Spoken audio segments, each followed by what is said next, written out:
Hey, welcome to day 3, heart-to-heart sales conversations that convert. Super excited for today. So, yesterday we talked about dealing with nerves before the calls and dealing with dread, making the offer. You know, you've got this high vibe with somebody, you're really connecting, and then all of a sudden you just feel like, I don't want to make the offer, feeling guilty about asking for the money. Definitely check that out. And then the day before that, we talked about really the fundamentals of how to set yourself up from an inner game perspective on how to have authentic, genuine heart-to-heart conversations. That's day 1. So if you didn't get those, make sure you listen to the replays. You can get the replays as well as all the reminders for the rest of the week if you go to salesconversations.convertidealclients.com. So really excited. So today we are talking about everybody's favorite topic. Getting on the phone, actual enrollment conversations with people.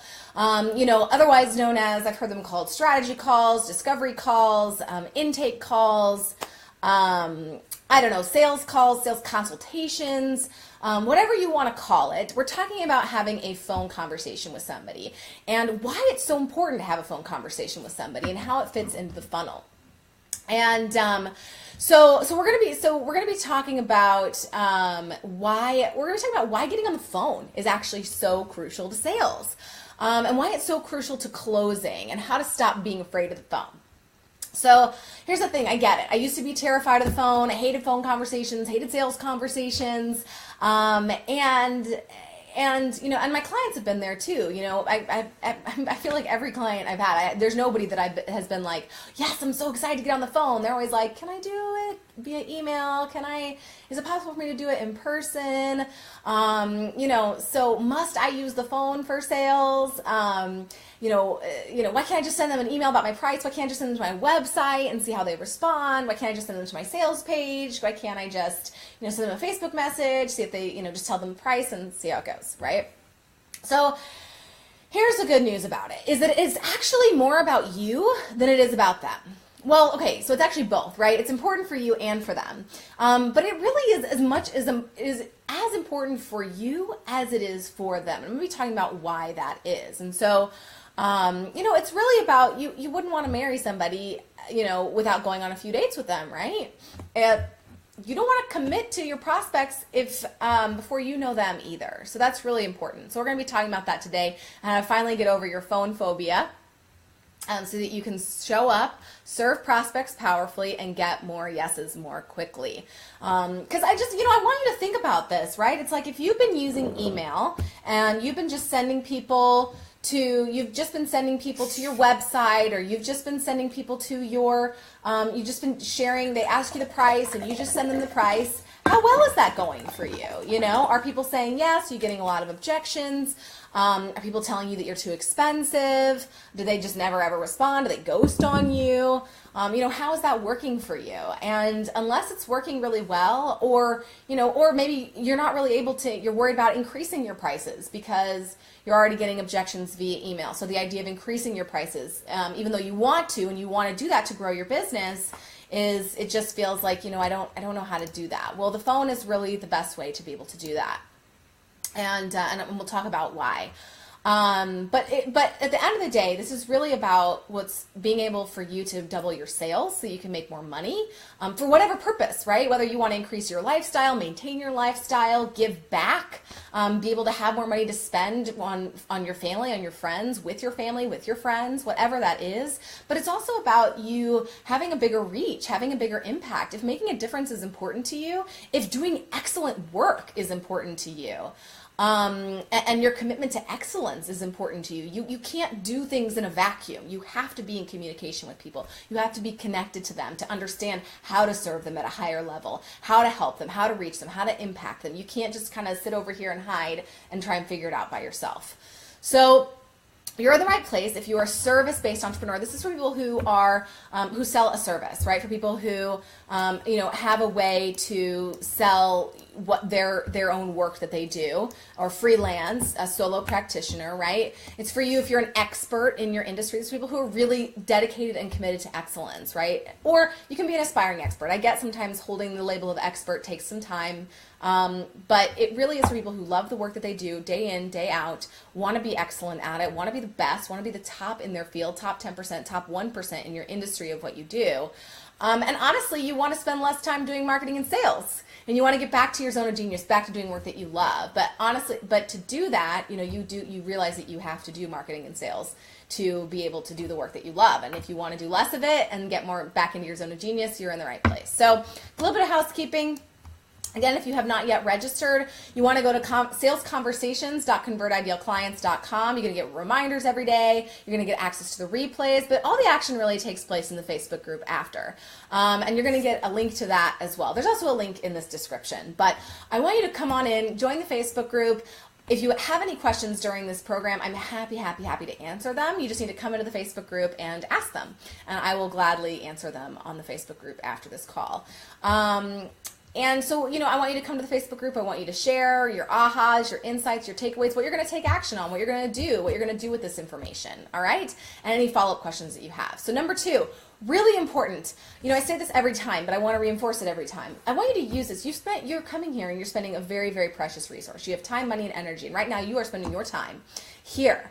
And that's one of your very precious resources. So I want you to use this time to build self-trust, which means you actually have to use this tool. So you can't just come and, passively lean back and hope that it, absorbs through osmosis and, hope that it, helps you somehow. No, you actually have to listen, take notes, and use what you learned today in your sales conversations going forward. And that's what's really going to make a difference. And ultimately, that's what's going to make you a better entrepreneur. It's going to make you more successful. It's going to make you more money. So you start to learn to trust yourself and how you use your resources, right? Because if you don't trust yourself to use your resources wisely, you're going to hoard your resources, right? You're going to get really anxious about how should I be investing my time? How should I be investing my money? No, you want to learn to trust yourself so that you can spend your resources and know that you can get a return on them. Every resource that you give out, you get 10 times back, but you have to do that. You have to learn to build that self-trust muscle. So you have to use this resource. I'm going to encourage you to use this resource today to build that self-trust muscle versus reinforcing your self-doubt. So it means acknowledging every single little win. It means coming in the Facebook group and sharing what action you're going to take, sharing what insights you got. And we're happy to hold you accountable there in the Facebook group. If you tell us what you're going to do with it, we'll come back to you and say, hey, did you do that? And finally, last but not least, please share this with your friends who need this. I know you all have some friends who are brilliant at what they do, but they're just not getting the recognition that they deserve, making the money that they deserve. And they need this to be able to make the reach that will just spread ripple into their clients' lives and everybody that their clients love. So please make sure to share this. All right, let's go ahead and dive into the content. So I do want to go ahead and start with what the benefit is to the client, because it may seem obvious. Maybe it's obvious to you, maybe it's not obvious to you, but I do want to just make sure you understand what the benefits are to the client and getting with you on the phone versus you sending them an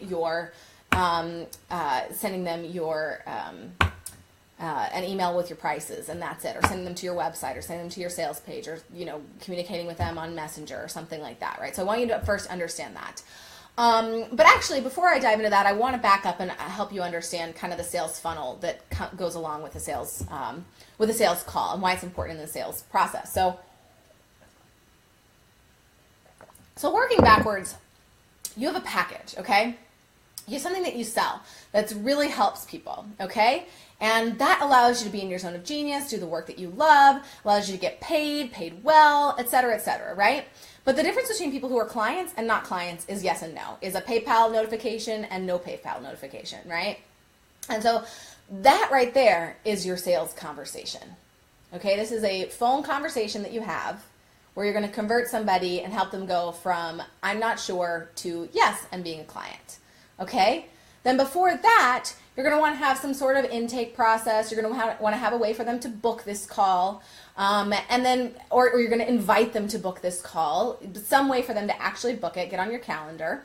Then you're going to want to invite them to get on a call. So that's the thing before it. And so whether you do that one-on-one or you have it somewhere in an email or social media, you have more leverage where you're inviting people to be on this call with you, that you have a way to invite them to be on this call with you.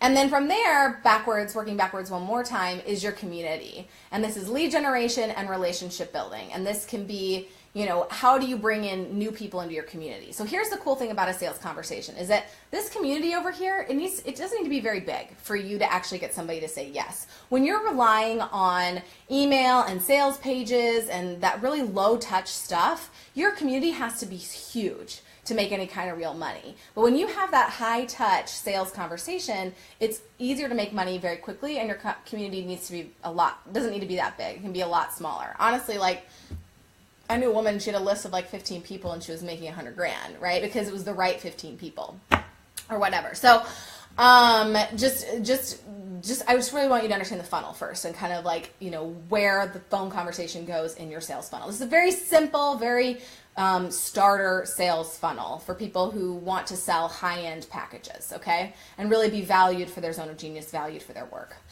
So what are some of the major benefits for your prospect to talking on the phone with you? So the first thing is that they actually feel heard. They feel like you understand their problems, their unique problems, which feel unique to them. Now, you may have done this, and so you may think that everybody's problems are pretty much the same, right? And you've seen patterns, and you get it. And maybe you're able to even craft a really amazing sales page because of that. But when you get on the phone with somebody, they know that you've heard their desires, their problems, their concerns, and you've personally reassured them that your program is designed to help those specific things, right? So versus feeling like it's possible that your program is cookie cutter and it may or may not be right for them. So one-on-one, you can talk to them, you can address any unique concerns that they have about working with you. And even just that feeling like, hey, I've talked to them and I felt heard by them and they've told me that their program can help me specifically. It's really powerful. I mean, I want you to think about the time you've been on a sales conversation with somebody and you were you were being sold into something, and you having that reassurance from them was just the thing that you needed to be able to say yes, versus reading some sort of brochure or document about it, right? It's I've actually customized it to you.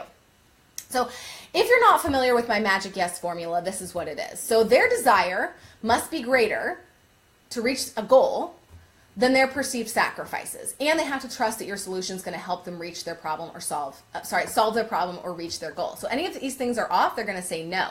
On a sales call, you get to help them figure out all these factors. You get to help them figure out what is their desire, what is their problem, what's important to them, how does your solution match up with those problems and those desires.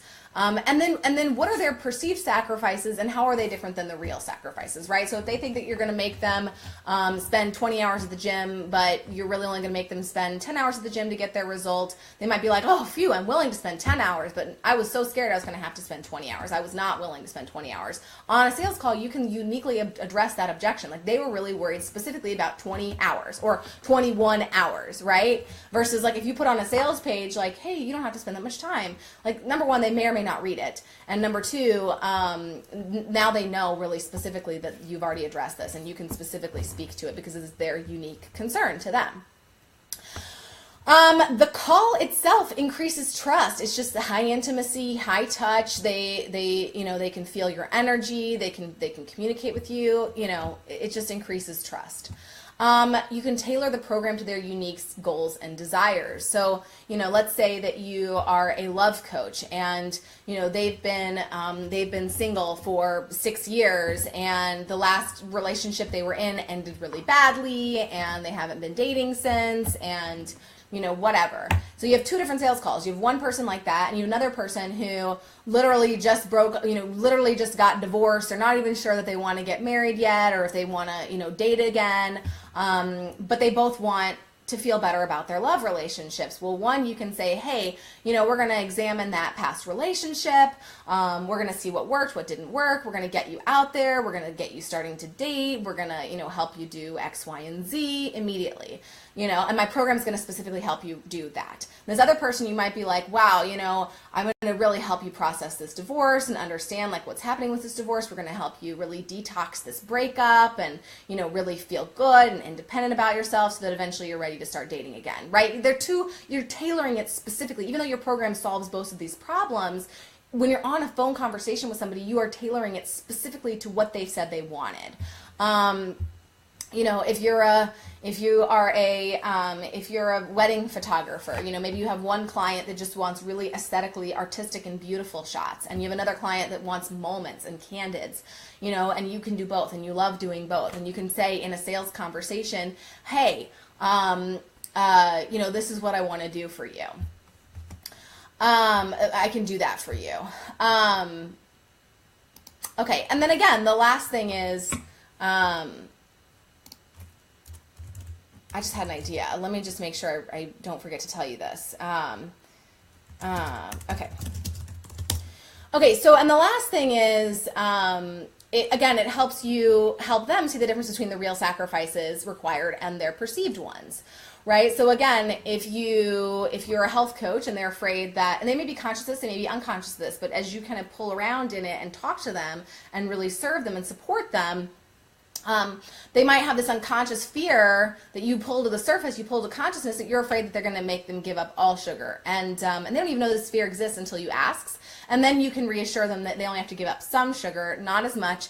And maybe you also have some different tricks and hacks to relieve their sugar cravings, right? So those are some of the ways. Now, if they're not willing to make the real sacrifice, if they come to you and they're like, I don't want to work out at all, and I want to, you're a personal trainer. Well, it's like, sorry, like this isn't a good fit. But there may be some fears around, they think that the perceived sacrifice is going to be huge, and the reality is like this. And so if you can help them bridge the gap to the difference between the perceived and the reality, if they're willing to do the reality, then great. It's a great fit. You've been able to help them figure that out on a sales conversation that you wouldn't have via email. And if they aren't willing to do the real sacrifices, then they weren't a good fit anyway. But if they were willing to do the real sacrifices and the perceived sacrifices were just too big, on a sales conversation, you can help them see the reality versus, again, via email, via messenger. It's just really hard to do that. Right, so it takes too long, to do that on email or some kind of social media messenger. It takes too long. There's less intimacy. People get distracted. They can come back to it later. They can put it off indefinitely. But when they're on the phone with you, they're kind of forced to make the decision a priority, right? The decision has to be a priority. To think about it now, they're there to help them make the best decision for themselves with all the information that they need to make a decision, unique and customized to them. And you can also feel if there's hesitation on their part, if there's a tone in their voice that's like, yeah, that sounds great. You can ask, like, hey, what's the objection? You can say, hey, you're telling me it's great, but I'm sensing that there's something you're worried about, and you can pull it back. And again, if it's the difference between a perceived and a real, then you can help them see that. If they're not willing to do the real, fine, goodbye. But if they were, then you've now made a sale that you would not have otherwise made. Like, they would have gotten distracted. They would have gone away. They would have just gone off if you had not spent the time with them on the phone. So, okay, so that's from their perspective, why it's important for them to have a sales conversation with you. And now, obviously, from your perspective, you're going to close more sales. And so for them and for you, they're going to get the help they need. You're going to make more money. You're going to make a bigger impact. So that's why it's really important, both from their perspective and from your perspective. But here's another reason why it's really important from your perspective, okay?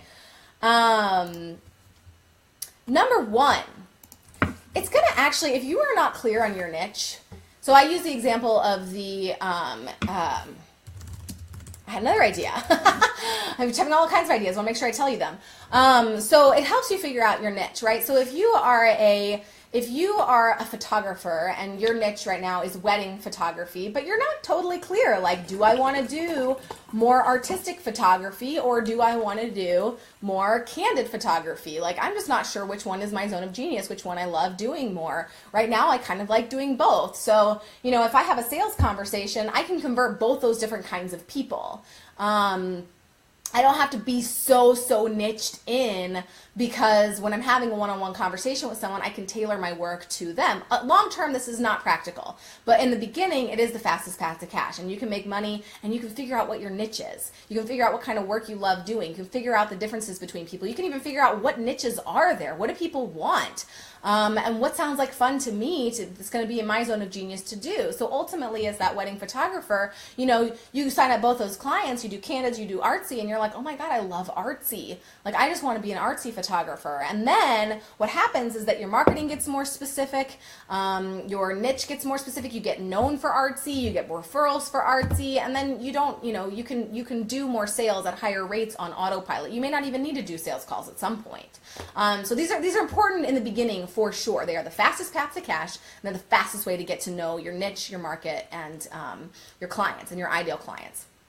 So in the beginning, when you're growing your business, it's extremely important. But again, when you become super duper clear on your messaging and all that kind of stuff, you may find other leveraged ways to sell. Like, you can sell from the stage, you can do webinars, you can do workshops and sell from workshops. You can sell via, from email funnels. But ultimately, your highest ticket offerings, you're probably going to still want to do one-on-one for really one reason.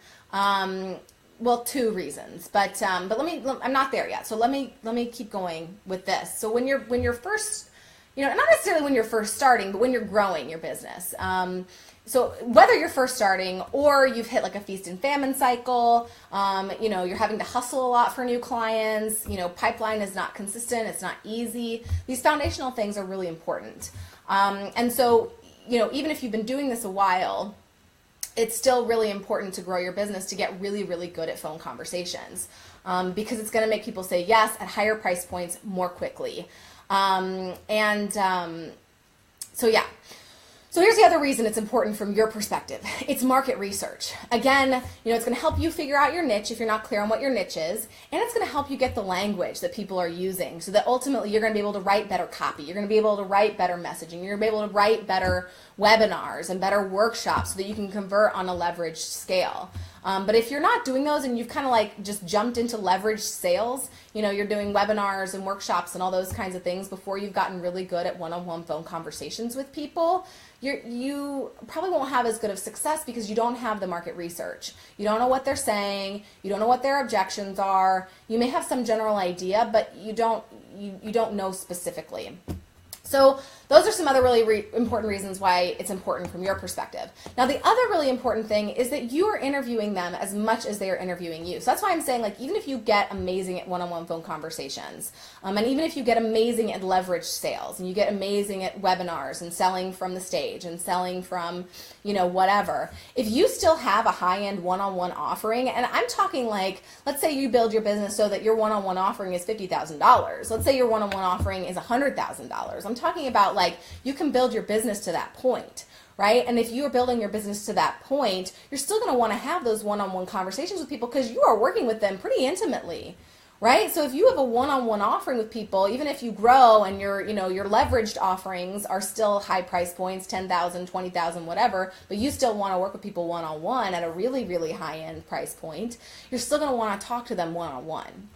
Because you are interviewing them as much as they're interviewing you. You are making sure that they are a good fit. You are holding your standards high. You are not settling for less than somebody who's going to get amazing results, because you don't want people who don't get amazing results. You don't want people who come in and they want refunds.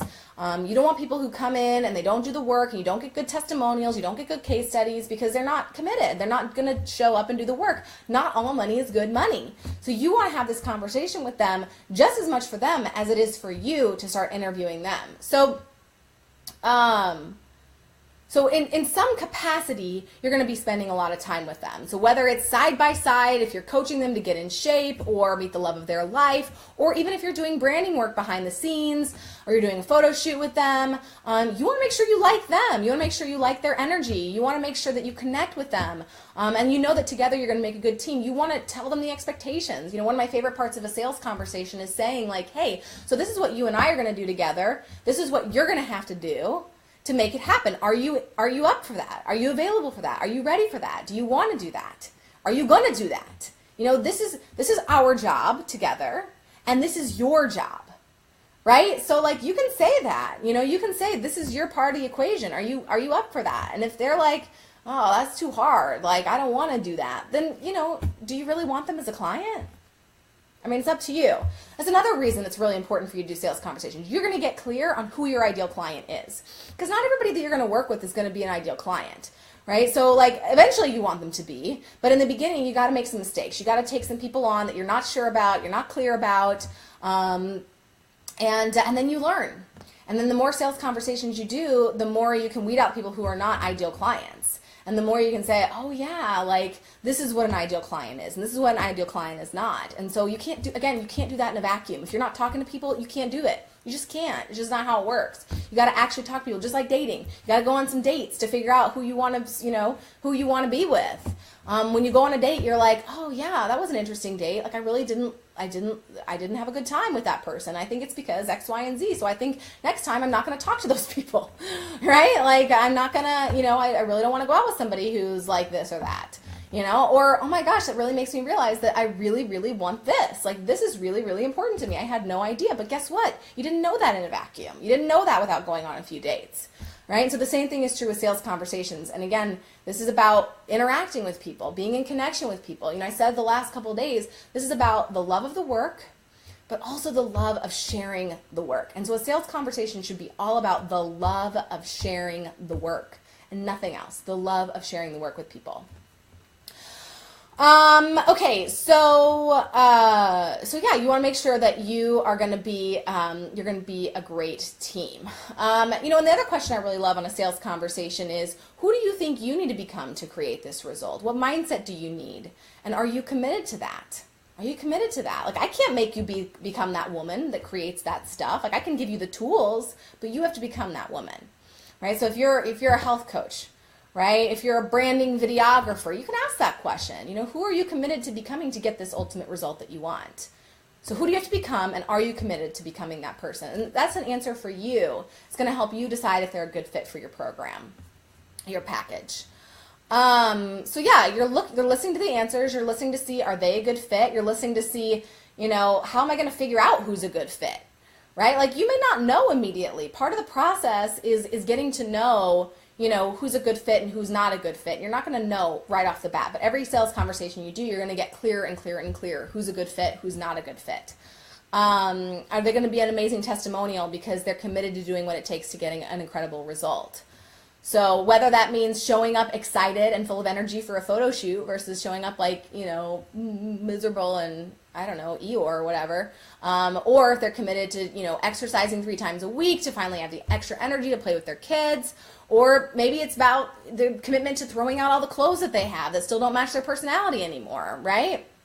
So what I know is that, sorry, I want one more note. I just want to make sure I say this too. So what I know is that you're not just in this for the money, because if you were, you'd be at some other, there are plenty of jobs that pay lots of money, right? I mean, you can make a lot of money doing a lot of different things. But you've chosen this business because you love the work and you love sharing the work, and you love working with ideal clients. You love making a real impact, a real difference in people's lives, but you can't do it alone. So you have to work with people who put in their part of the equation. So a sales conversation is as much about that and you figuring out who those people are and figuring out, what am I listening for and what am I looking for? And, should I make an offer? Should I not make an offer? Your sales conversation is as much about that. It's as much about gathering the data to figure out who your ideal clients are as it is, once you know, saying, hey, you're an awesome person. Let me refer you to somebody else. This is just really not a good fit, right? It's as much about you as it is about them. So it's really important. So for the long-term success, business success, and the love of your work, you want to say yes to clients who are going to be success stories. You don't want a whole bunch of people who are not going to be success stories, who are going to drain your energy. You want people who are going to be a pleasure to work with, who get great results, not just because you and your program and your package are amazing and fabulous, but because they put in the effort too. They bring themselves and whatever they have to do, whatever that part of the equation is that they have to bring. So even if your work doesn't require a ton of effort on their part, you still want people who are excited about it, people who are excited to go on the trip that you plan for them, people who adore the photos that you shoot for them. Because especially if your work does require them to put in effort to get the results, you want to know, are they coachable? Are they open? Do you get each other? I've had some sales conversations where I just felt like we were just talking like this. I was like, what? And there was nothing wrong with them. Like there was nothing, it just felt like I was asking questions and it's just, you know what I mean? Like I wasn't understanding the answer, and I don't think they were understanding the question, and we weren't getting each other, and that's it. And there's nothing wrong with that. It just wasn't a great fit. Are you on the same page? And here's the other thing: is depending on the business that you're in, and depending on the niche that you've chosen and the market that you've chosen, you want to know: do they have the infrastructure in place? Do they have the mindset in place to get the results that they want? So one of my favorite examples is like a social media marketing agencies. I talked to a lot of people who have marketing agencies, and I asked them, I'm like, well, what infrastructure does somebody need to have in place to be really successful with your business? And, because a lot of times I hear them saying, like, I'm always having to convince people that, social media is worth it and social media is going to make an impact and it's going to make a difference. But the truth is that it doesn't make a difference and an impact for some people, especially not short term. Maybe long term it does, but that ROI might be really far down the road, and if and only they get really amazing infrastructure in place that is beyond the scope of your expertise. And so do you want to work with clients where you have to wait for them to get that infrastructure in place or not? Or you work with people who have the infrastructure already in place and you know that they have it in place. So what I mean by infrastructure is, so to me, social media marketing, right? So when you think about what's the destination people want, is that they want to grow their business, or they want to sustain their business, or whatever, right? They want to have money in the bank. At the end of the day, they want money in the bank from their social media marketing efforts. It's about making money. It's about making money. It's not about, it's about making money. So you have to work. So if you're a social media marketing agency expert, you have to understand, you don't have to be an expert in all the pieces, but you do have to be an expert in how your piece of the puzzle fits into their ultimate end game goal, which is making more money. And so if you want to work backwards and you want to see like how much money can they actually make from social media, first thing you want to know is, what are they selling? How much are they selling it for? So what is each individual sale worth? And then again, it's the same thing as I did before, right? So that's, what are they selling? Okay, great. If they're selling a $100 thing or they're selling a $20,000 thing, right? How are they selling it? Are they good at selling it? What's their conversion rate currently? And if they get leads, how many of those leads can they turn into sales? So, and then from there, if your social media is just about visibility and it's not about leads generation, because it could be either or, it could be lead generation, it could be visibility, can they turn your visibility into leads? So if that's not in your scope and it's in their scope, you want to know, can they turn your visibility into leads? Or do you want leads to be part of your expertise, to be part of your scope? So if they can't turn visibility into leads, then yeah, you're going to have to convince them like crazy because you're not getting them an ROI. But if they can convert, if they know that if I get, 10,000 impressions and I can get 100 clients, or I'm sorry, I can get 100 leads from that, and I can convert 100 leads into, I have a 20% conversion rate, and so I can convert 20 of those leads into a $20,000 product. Well, I don't know what the math is on that. Y'all do the math for me on that. That's a heck of a lot of money, and you can charge a lot to get, 100, whatever I said, 10,000 impressions or 100,000 impressions or whatever, right? Like if you are helping them create, for $400,000 or whatever the math, 4 million, I don't know, lots of zeros. If you're helping them create that, you can take a percentage of that, and then they're going to have, that's going to be a win-win-win-win-win for them, right? If you're choosing people that are selling a $100 product and they have a 10%, a 1% close ratio, and they can't convert your visibility to leads, that's really hard work for you. It's an uphill battle for you. You are going to have to convince them. They're going to run out of budget. They're going to run out of money. You're going to have to constantly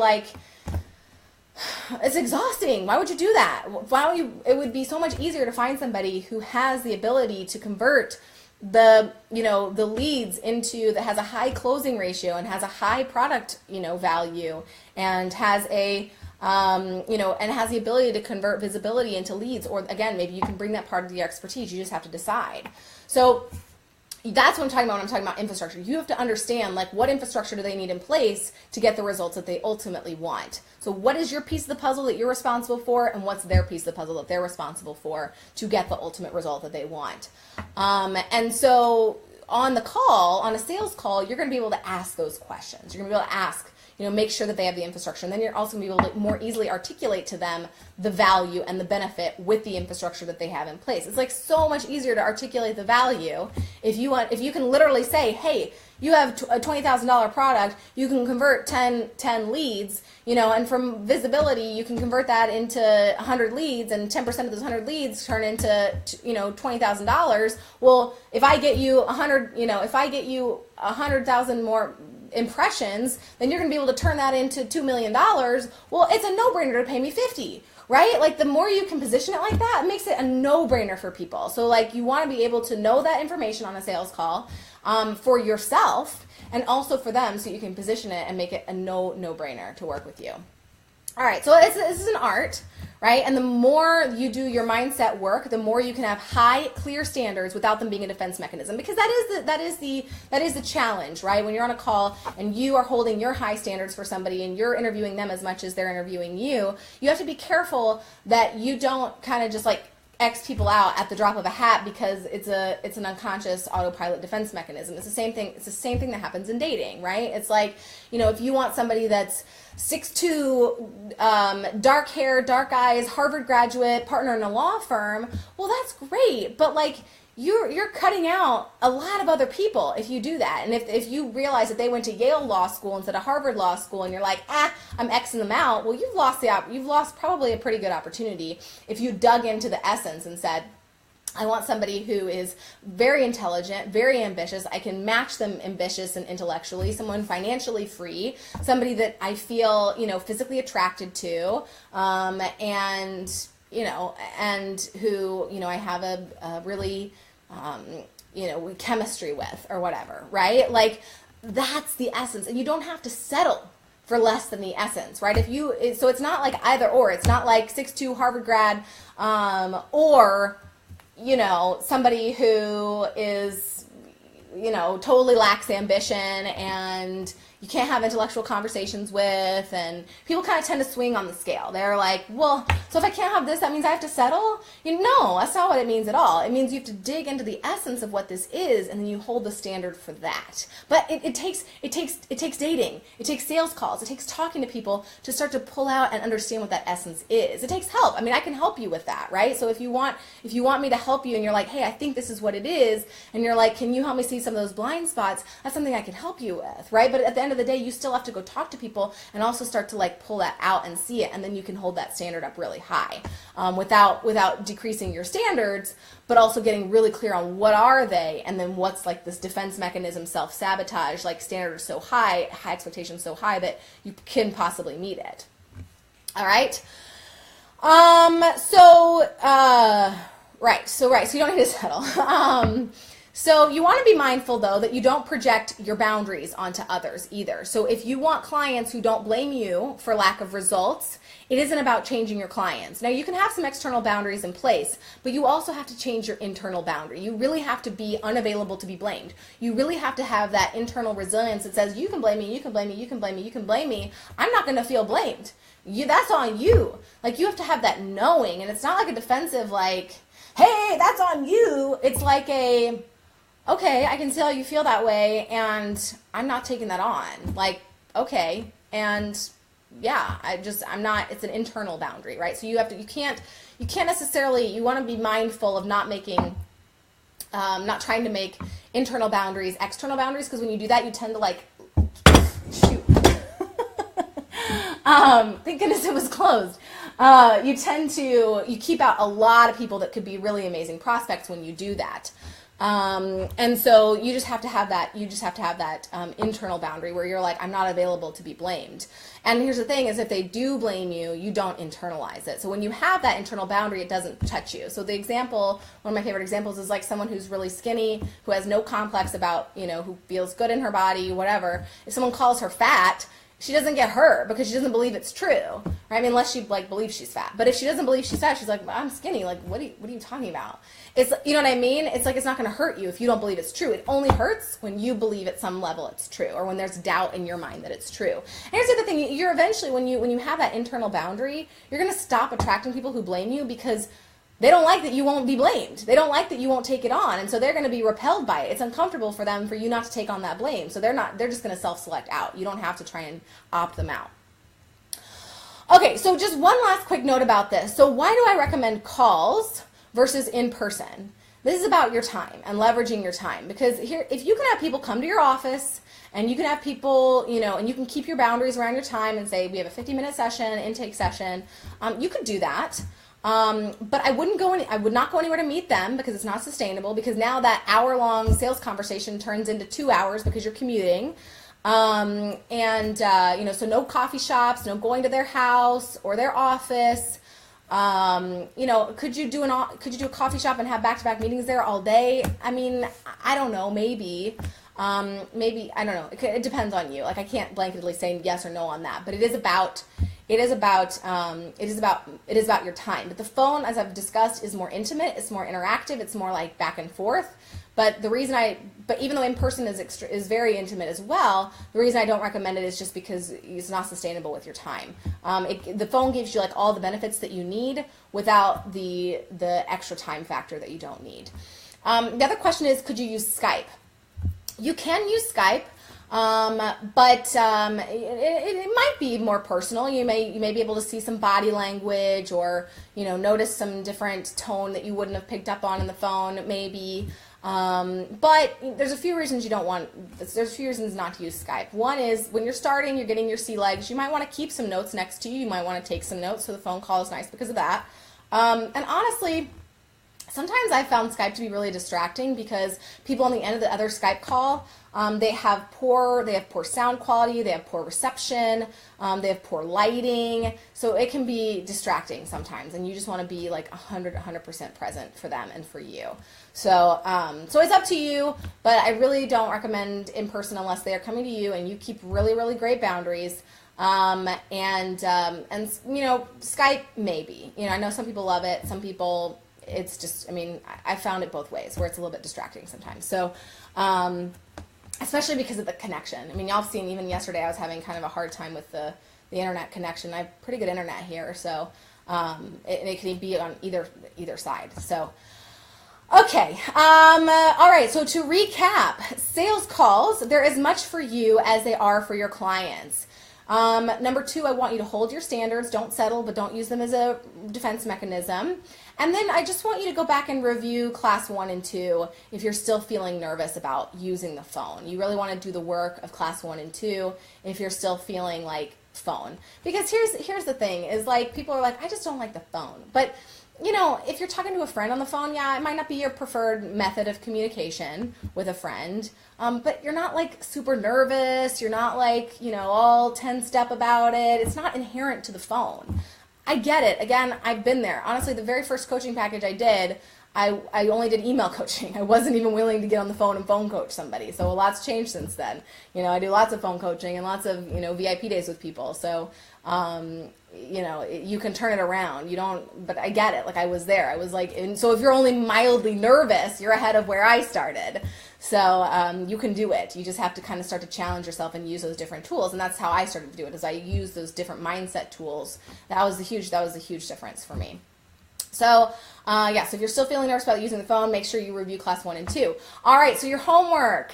What I want you to do is I want you to write up what you're looking for on a sales call. Who do you think your ideal client is? Who do you think, what do you want on a sales conversation? What are you looking for? What are your standards on a sales conversation? I would love for you to share it in the group, and I'm happy to kind of do some laser coaching with you on if you're confused about whether it's internal or external boundaries. So, awesome. I would love to see you there. Join the group, group.convertidealclients.com. We'll take you right to the group link.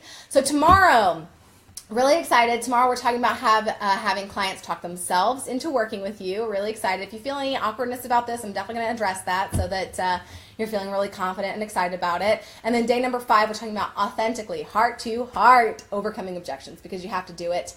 It serves you. It serves your clients. And you can do it in a loving, non-pushy, non-sleazy, non-manipulative way. And so I'm going to be talking about that on Friday.